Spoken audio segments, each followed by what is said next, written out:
guys, welcome back to another episode of Take 13 podcast. We on episode 2 this time, and today I have one of my new friends that I just met in acting school, Chris. Hey, Chris. What's up? We start with a handshake, y'all, and then we do a little hey. No, but me and Chris met like a few weeks ago, right? Yeah. At acting school. And she's a dope person, Scorpio. So shout out to all the Scorpios. I always give y'all signs a shout out. She's retired from the military, and also just thank you to her and thank you to anybody who currently serves in the military or has served in the military. We appreciate your service always. Thank you. Of course, she not only has 1 degree but 2 degrees, one in business, the other in criminal justice. And she is currently pursuing acting and writing. So, yes, I just want to welcome you to the podcast. I'm so glad you're here. Thank you. Now, let's jump into it. Let's get to it. All right. So, first things first, what made you want to go into the military? At that point in time in my life, I was done with high school, and I really didn't have anywhere to go per se when I was in Virginia, so it was kind of like an scapegoat for me. It was like I get away from everybody and just kind of recreate my life, right? Get a start over, so that way I don't wind up ending up like everybody else who I was kind of surrounding myself with. So it's like a second chance to me. Yeah. Did you grow up with siblings or anything like that? The way I grew up was a little complicated. I have an older brother. He's only a year older than me. He was actually raised in my dad's house, and I was raised in my mom's house. Then my little brother was under me, and then I also got a little sister that surprised everybody at the last minute. So it was all 3 of us in one house, or my older brother was in the other house. So it was kind of like I was that big sister just solely because right, it was just us. For sure. Well, that's super dope. Shout out to siblings, man. Siblings are great. I have siblings myself. I have 3 brothers who are amazing. Shout out to my brothers, DeAndre, John, Ray John. I'm the youngest. I'm the only girl, but as we both know, siblings, they are great nonetheless. All right, so back to you though. So when did you know it was time to leave the military and adjust to something different? I decided to, well, I'm gonna say this. It pretty much wasn't my decision to really leave the military. I kind of had no choice. At that point in time, when I served in the military I joined August 25th, 2009. I got out February 1st, 2013. So at that point in time where I served at a very difficult time. Okay. So when it was time for me to get out and go, I had to kind of get out and go. Because when I served during the time, there was a policy called don't ask, don't tell. So it was either I get in trouble for what I was doing outside of the uniform and get out, or take heat and get kicked out from the military. Because at that point in time that I was working on getting out, a lot of my friends was getting kicked out. Okay. Wow. So you was able to escape that whole narrative of getting kicked out and really able to... I was able to escape it by the skin of my teeth. Yes, I was. I had did something that everybody was doing. I had got married to one of my best friends. Okay. So to kind of beat the system a little bit. And I hate to say it, but people really do that. No, it's okay. Listen, we totally unscripted on here. JayLew unscripted. So, you know, be real and, of course, share what you feel comfortable. I married my homeboy, so I was paying him to be able to live off post with my girlfriend at the time because we had a 1-year-old together. Wow. Like, I met her when I was in Iraq, and we was together for about 2.5 years. So when I got back, in order for me to actually play that role that I was playing, I couldn't marry her and put her on dependence because I would have gotten in trouble. So instead, I actually married her cousin, which was really my homeboy. Mm-hmm. I married him and put him on my paperwork so that way I was able to afford a place for all three of us to grow up in. Wow. Things you do for love, right? We just talked about relationships on the last podcast. The things you do for love. It was a very interesting dynamic, but we made it work. Mm-hmm. So, and at that point in time that I was getting out, we broke up. Wow. It won't nothing. No. It wasn't anything dramatic. It was just kind of like both of us was young at that time, and both of us was trying to figure it out. I got you. So, how old were you? How old was I? We broke up when I was 22. Oh yeah, that's young. Wow. So you I was got 22 married and young. she was 19. Yeah. Wow. I got married extremely young, and it's crazy because I've never really told anybody that. But yeah, Look at that. Take 13. Y'all just got the exclusive of Chris and her story, and I appreciate you for sharing that. But you know, I'm glad that you was able to make it out of that situation, and of course now you're trying to find a new light, which is in acting. So why acting? What made you want to get into that? I've always wanted to be an actor. I ain't gonna lie to you. So you knew since a kid? Yeah. It was something, it was a dream of mine. You know, when you in school and they ask you like where you want to see yourself in a few years, what you want to be. And you would put acting? I would put acting. An actor and a singer. It's crazy, but that's always what I wanted to do. Really? Yeah. Did you, when you were a kid, did you like, I don't know, go in the bathroom and look in the mirror and act? I didn't do all that. But what I did was I had everybody laughing outside on the playground. Okay. I was a goofball. I was definitely a goofball. And then I would go and mock everybody. Wow. Because my family, the way the dynamic was, they were some funny individuals. Like the stories that I could tell. And I would go back and just mimic them. Especially when they were just sitting around and had the bottles going, and they'd be like, well, you know, at my point in time. I'd just sit there and mock them. Like, I've always thought that, you know what, I can do it. Yeah. Something that I want to do. I always wanted to be a center of attention. For sure. Okay.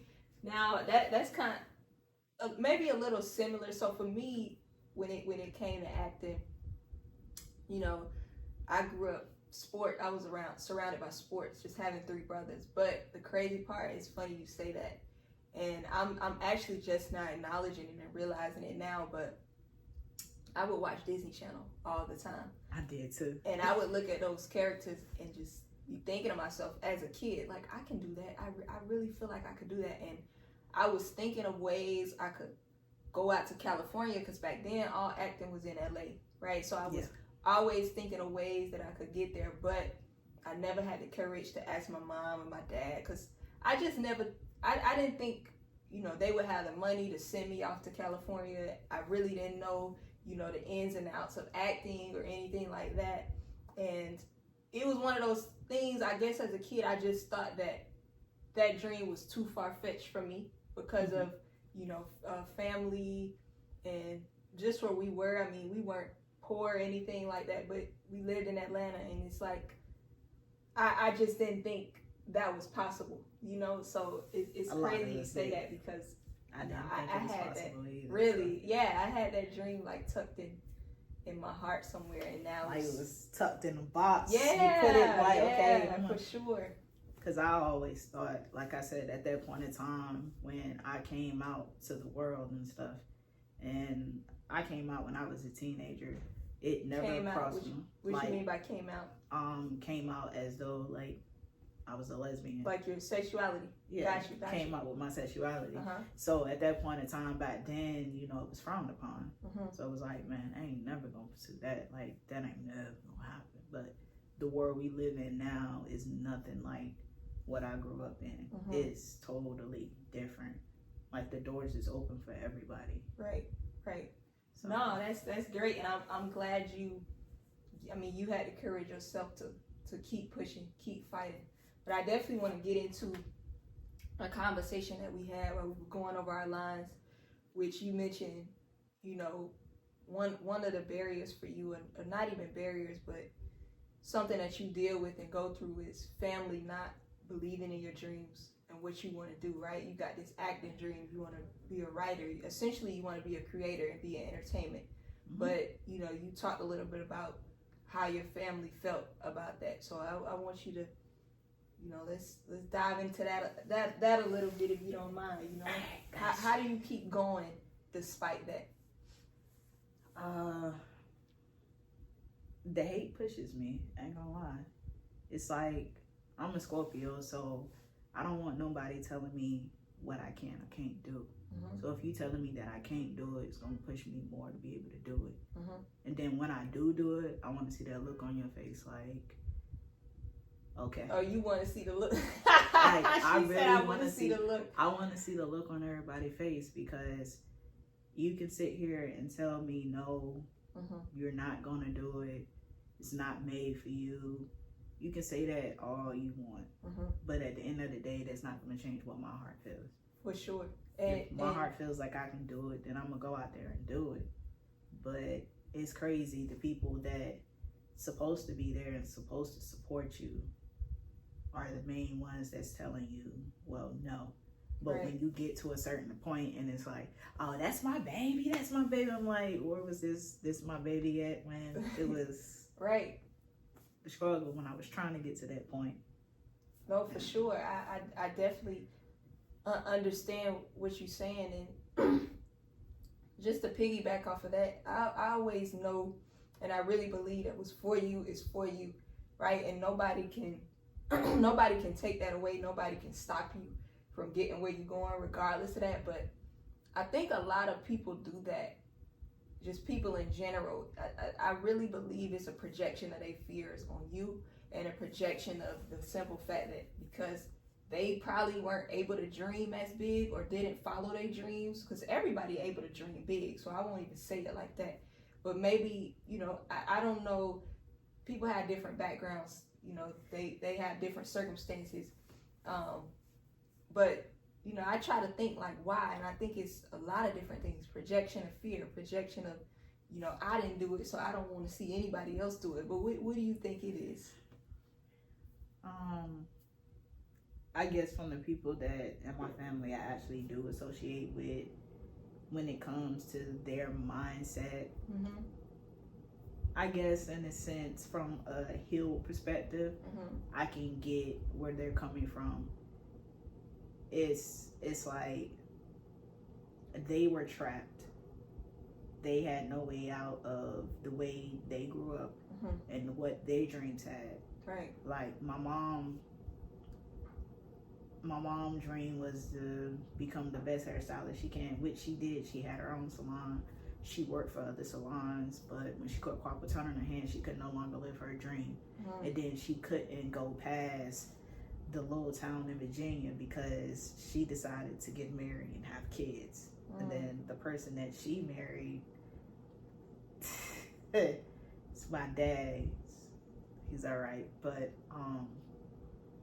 she was never really able to live out her true dreams. So maybe she's kind of against it because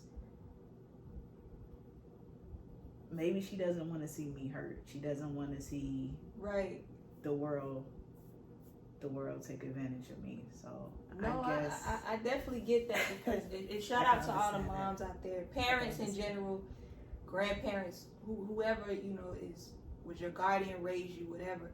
But I definitely understand that, you know, and I wouldn't know. I'm not a parent, you know, so I really wouldn't know what I would do in that situation. But I agree. I think it's a lot of, just like they just want their kid to be safe, to have stability, right? But when you a dreamer, like true dreamers, and y'all look at it, if you know, you know, when you a real dreamer, you don't think about stability, right? You don't think about the money paying for your bills and all of that. You think about living in purpose and the money just coming and you doing what you love to do every single day. Am I right? Like, yeah, it's crazy that you said that. Like, one of her biggest things was that she said if, but I'm gonna say when I do get to the point where I'm there, her biggest thing was well, with the military, get upset and take away your check if you decide to do this. I was like, my check is secure. Like, I'm good. She's like, well, I talked to other people about it, and it's just not a good route for you to go to because you're messing up your guaranteed income for something that you don't know is going to work out. I'm like, but that's the difference between my mindset and yours is I know it's going to work out, but I know I'm still going to be fine in that aspect too. Right. Like, I just need that support. I just need that, well, whatever you need, I got you. I don't need no financial support. I just need to know that if I do good on the audition, hey, Mom, I did good. Right. Or, Mom, I started acting classes. Or, Mom, look, I got this big event that I got invited to that I get to go to, but I can't share those moments with anybody because of the mentality that they have. So sometimes it's very difficult to be like, you know what, this part of my life, I'm gonna really have to walk it solo. And I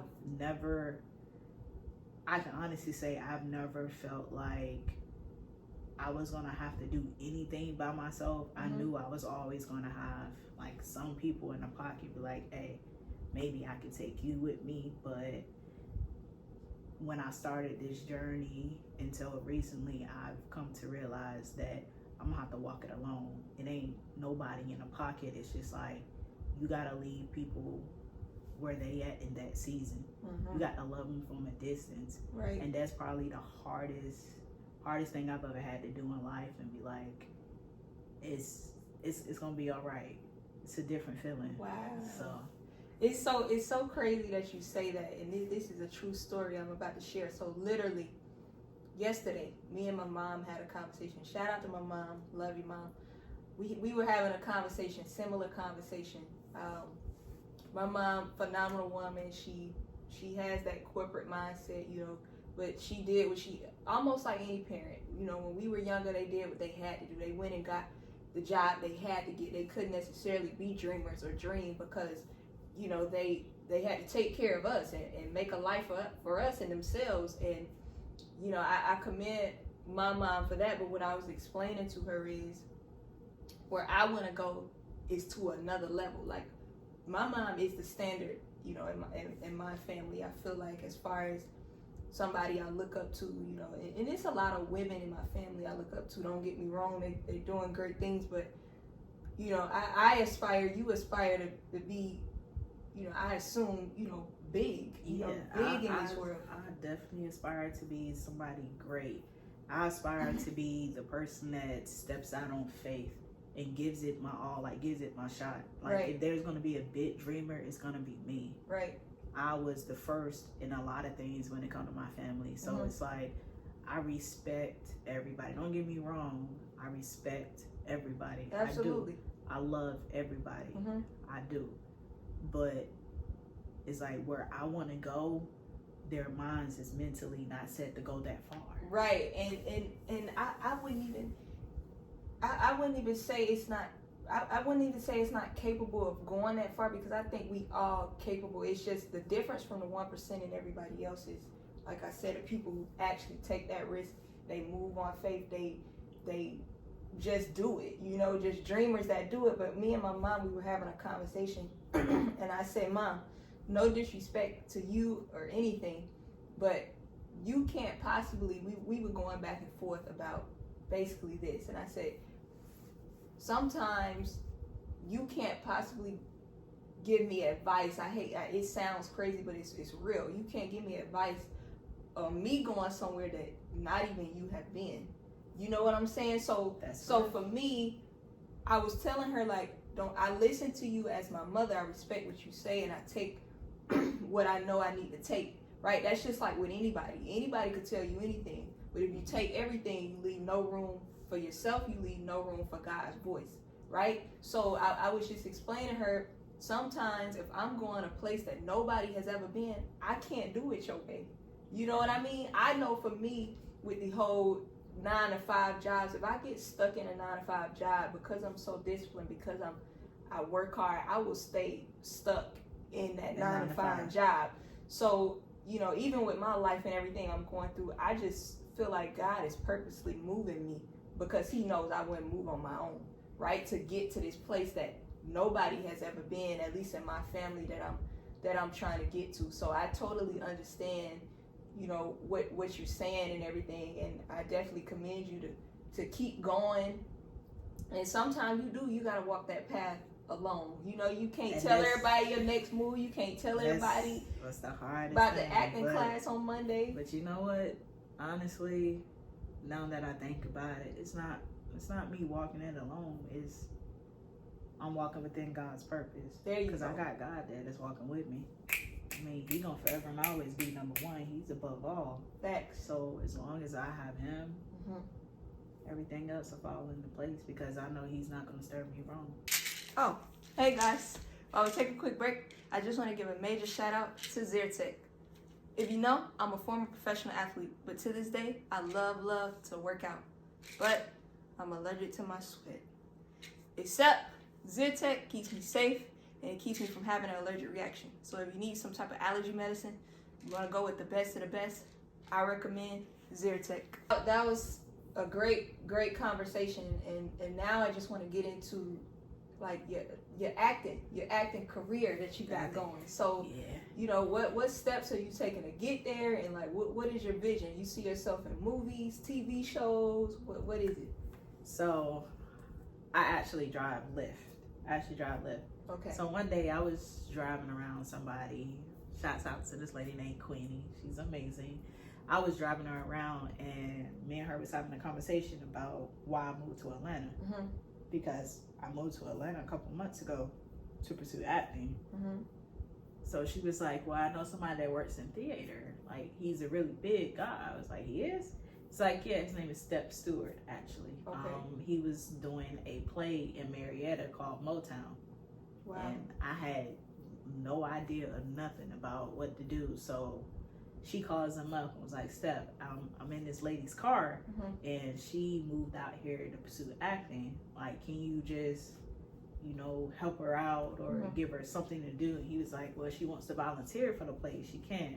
Now, I did not know anything about what volunteering consisted of. I had no idea on nothing about how to get started. So I started to volunteer for this theater play, which I did behind the scenes, not knowing the behind the scenes work that I did for him opened so many doors for me. So what I did for him was I ran the soundboard. Okay. I ran the soundboard. So that whole Motown play was truly about just the songs. Right. So I played the songs. I learned how to work the mics. So if they start singing and you couldn't hear the mic, I was literally the engineer, is what they call it. Okay. The engineer behind the play. Now, people go to school to learn that. People take years to learn that. Right. I learned that in a matter of 3 weeks, working with a professional sitting right there beside me. Wow. Teaching me, coaching me about how to do everything, and literally had a successful about 12 shows with the guy. Wow. So he opened my mind to theater. Now, I truly see myself in the TV and film. Because I used to be real big on TikTok a couple of years ago. Really? So are you doing the dance? not the dances, but I was doing the singing. Okay. I was doing a lot of lip singing, and the confidence that I instilled behind that camera, the reactions that I got, I was like, I want to be somebody. Like this is it. That was like that little twinkle in my eye, like, yeah, I can do this. So I start dipping my hands in skits a little bit. I was like, okay, skits is good for a momentary value for when you do start and you don't get a job, is good. But I was like, well, I want to go a little further. So I was like, well, somebody gave me the advice on starting acting classes. It was like, even if you don't feel like you need acting classes, it's still a start, right? To like get a hint of what you're gonna do. Because pursuing acting or anything in life is about learning. Right. So you got to be willing to learn. If I was willing to learn that behind the scenes, the engineering aspect of it, then I was willing to learn how to be in front of people too. Absolutely. So doing the acting classes, I was like, cool, I can learn something that I want to do. And then somebody gave me the advice on, well, you've been in acting classes for a couple of weeks. Go ahead and get your headshots. I was like, headshots? It was like, yeah, go ahead and get your headshots. It was like, so you can start applying for roles and getting auditions. Right. They was like, it's fine. The little pictures you did on your phone is cool, but you want professional headshots. It's like, because if you have professional headshots, you get noticed by an agent, and an agent will be able to assist you with getting the auditions instead of going through a loop of people. When you apply for like backstage or actors access and stuff, you got an agent that can actually sell you to the people and get you an audition directly instead of getting put in a pool of people. Right. No, for sure. And just going back to, you know, your theater. First off, you starting in theater, and now you got you're gonna have an acting background. It just gives you, you know, more range. Even though they say theater and acting are two different things, it's still, you could go either way with it. But yes, you know, you say you started doing a soundboard, and a lot of people, you know, who want to start off in the front scene, that's really with anything. A lot of people, you want to start off in the spotlight, you want to start off as the CEO, you want to start off as the president, but you know, it don't work like that. You got to do those little jobs in between and work your way up. Like, that's the real grind. You know, I don't believe in overnight success at all. I think great things, they take time, and it starts with doing things like that. You know, you getting a foot in the door, and then it seems like, you know, God's just ordering your steps from there, because you went from there and you started the acting class. And I do voice lessons from somebody who actually worked the play. Voice lessons, so doing it all. They actually overheard me singing one of the songs on the soundboard, and she was like, well, I do voice lessons. And she was like, wow. I think you should. So I do that as well.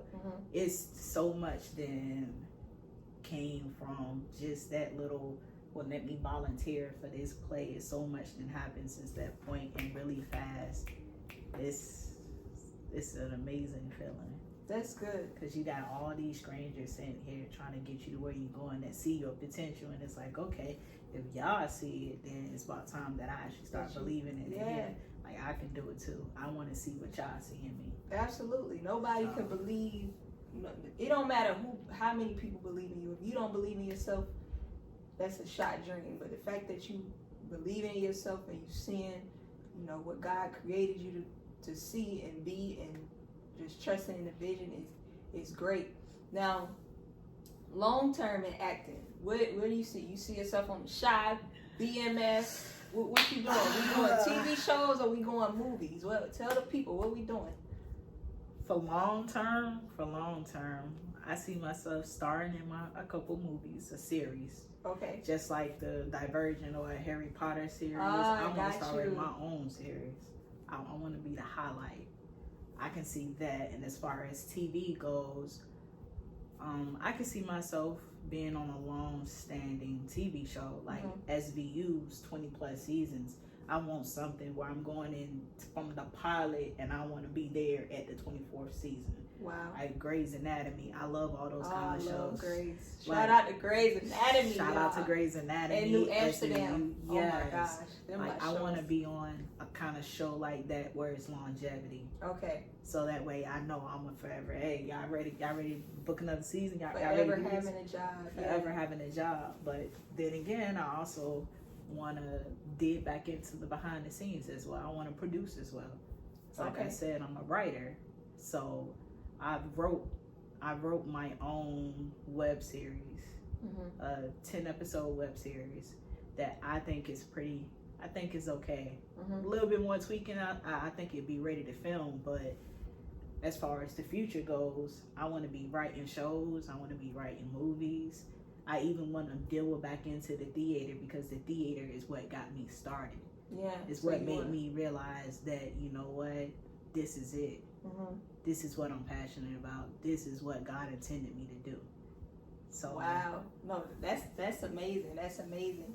And just piggybacking off of, you know, everything you said, it seems like you found what your purpose is, which is not even just acting. Like, people don't understand acting is the art, but people who act, people who do voice, people who do theater, I feel like you are an entertainer, a creator, an artist. You know what I mean? One of those people that have to freely be able to express themselves on a daily. And I don't know about you, but for me, 9 to 5s don't get that for me.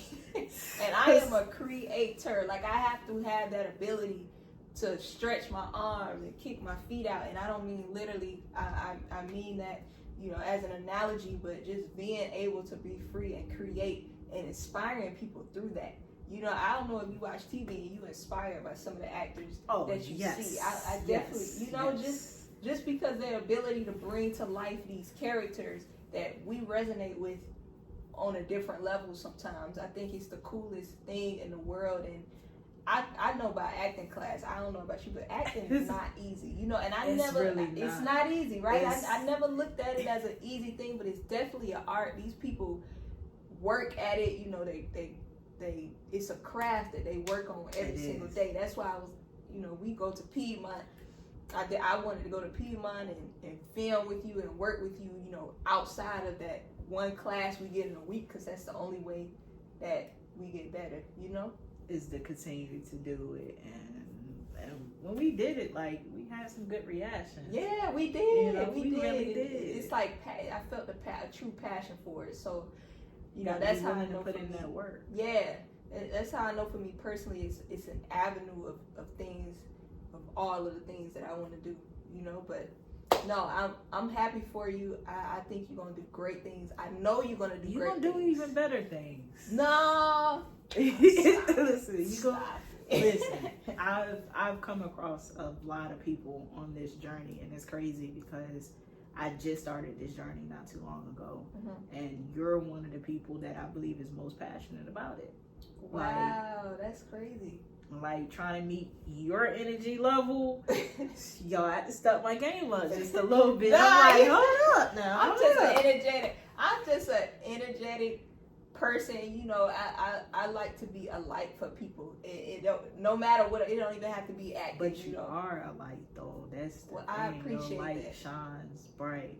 Like, it truly gave me the motivation to be like, all right, let me go ahead and film my stuff, because I'm slipping a little bit. I'm slacking. I need to not slack. Like, I need to get out there and do it. Yeah. You did that. Well, I appreciate that, and you are keeping me going too. Trust me, your story is inspiring. You know, I appreciate you in acting class, just being a friend to me. You know, when I get up there, and we gotta go up on stage, guys, in class. But when I get up there and I see you, that's why I'm like, please come to class next week. But when I see you, you know, I feel comfortable. You know, you give me the courage to keep going, just knowing somebody else is on that journey. You know, and then even seeing you going up there, you know, when we get off stage, we kind of give each other a look, you know, because we like, y'all, it's not easy. Our acting coach, shout out to Dwayne Johnson. He's great. He pushes us, though. He pushes us. But no, you really helped me keep going, and I appreciate. I learn a lot from you watching you act. Believe it or not, like, I really do. I learn. I try to learn a little bit from all the actors who go up there, but I even learn, you know, from yourself, because, you know, I'm very, very, very new to it. But I think everybody who goes into acting class that we are around, like, has a gift in some type of way. You know, they're supposed to be there. So I try to learn from every single person. But I really do appreciate you coming on and opening up and sharing your story. No problem. You know, it's very inspiring, believe it or not. I think you should continue to share your story by whatever platform allows you that. Definitely, I know you're gonna be. I really see you as a big producer. Like, you gonna be there. You gonna be there. I do. I see you like making movies, directing, telling people what to do. Of course, being in the spotlight as well. But I don't know. I see that. So we gonna remember this. Yeah, like, you know, being like this big time movie director. I love to direct. Like, you've seen that. I would take a camera and I would walk around and get every angle that's possible. Right. Wow. I'm like, thank you again for coming. I appreciate you sharing your story and being vulnerable with us. Let the people know how they can follow you on Instagram. My Instagram is cfundy1990. I'll put it up on the screen for y'all to see. Make sure y'all go follow her, check her out. Christina Marie, actor in the making. Yes, absolutely. We speak all of that into existence. And you know, to end it off, we got to give them a handshake. Gotcha. Thank y'all for tuning in. Make sure you like and subscribe and let me know what other topics y'all want. Follow my social media pages. My Twitter and Instagram is @DJLewis, and I'll see y'all back here on Mondays.